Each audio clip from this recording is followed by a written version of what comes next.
9월 30일 강아랑이 전해주는 정치권의 뜨거운 말말말 강아랑의 정치랑입니다. 오늘 첫 번째 주제는 단일화 신경전입니다. 오늘 10월 16일이죠. 기초단체장의 재보궐선거가 치러집니다. 부산 금정구청장 보궐선거를 둘러싸고 더불어민주당과 조국혁신당의 미묘한 신경전을 벌이는 분위기입니다. 두 당은 부산 보궐선거에서 확실한 승리를 위해선 후보 단일화가 필수라는 데 공감하고 있는데요. 하지만 상대당 후보가 사퇴해야 한다면서 각각의 주장을 펼치고 있습니다. 지금이라도 부산 금정구에서 투표지가 인쇄되기 전에 또 이 선거 전이라도 반드시 단일화해서 윤석열, 김건희 검찰 정권을 심판하자. 조국 대표가 소탐 대신하지 마라. 큰 정치를 위해서 단일화하자. 이걸 얘기하는 거예요. 금정구청장 후보 단일화 얘기는 저는 진정성이 과연 있는 것인가 의심을 할 수밖에 없는 상황입니다. 유권자의 선택을 분명히 하기 위해서 토론회 한 번 정도는 공식적으로 개최되어야 한다. 특정 정당 후보가 사퇴하는 단일화는 반대합니다. 김윤덕 민주당 사무총장은 구체적인 단일화 방안에 대해서 후보 토론보단 경쟁력 수치를 기반해 후보를 정해야 한다고 주장하고 있습니다. 이기는 선거를 하는 게 중요하다고 강조하고 있는 상황이죠. 반면 조국혁신당은 가능성은 열어두겠지만 류재성 후보가 단일화를 구걸하지 않겠다고 성명을 낸 만큼 민주당이 전향적인 태도를 보여야 한다고 강조하고 있습니다.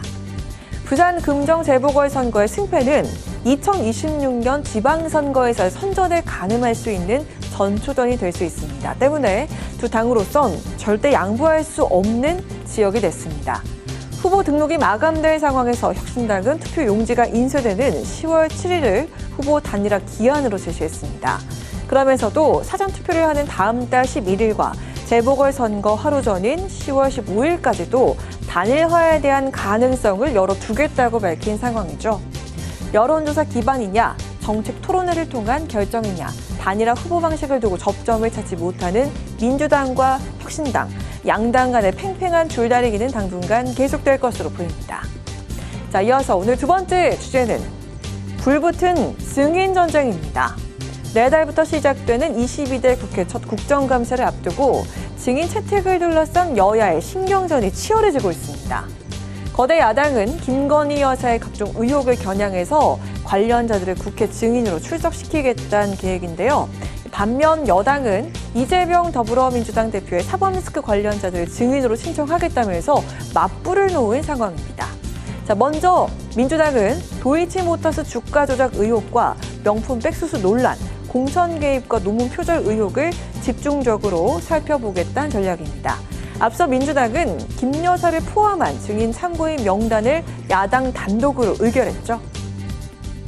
주가 조작, 명품백 수수, 공천 개입과 같은 많은 의혹들이 털어내지 않고서 하는 공개 행보는 성남 민심에 기름을 들이붓는 것이다. 김건희 여사 리스크를 해소하지 않고서는 윤석열 대통령의 정상적인 국정 운영은 불가능하다.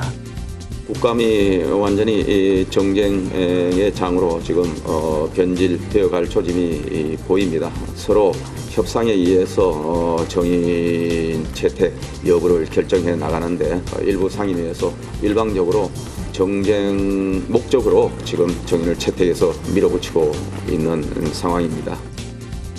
국민의힘은 이재명 대표의 사법리스크 공략에 초점을 맞추겠다는 전략과 함께 문 전 대통령에 관한 의혹까지 살펴보겠다는 의지를 보이고 있죠. 이색증인 채택도 눈에 띕니다. 과방위에선 역대 최대 규모인 161명의 증인과 참고인을 채택하는가 하면요. 환노위에선 따돌림 및 직장 내 괴롭힘 문제와 관련해서 아이돌 그룹 뉴진스 멤버를 증인으로 채택하기도 했습니다. 증인과 참고인을 국정감사에 출석시키려면 출석일 7일 전까지 출석 요구서가 송달돼야 합니다. 일부 상임위에서 아직 막판 협상을 이어가고 있죠. 국회 출석 요구에 증인과 참고인들이 얼마나 국감장의 모습을 드러내게 될지 지켜봐야겠습니다. 지금까지 강아랑의 정치랑이었습니다.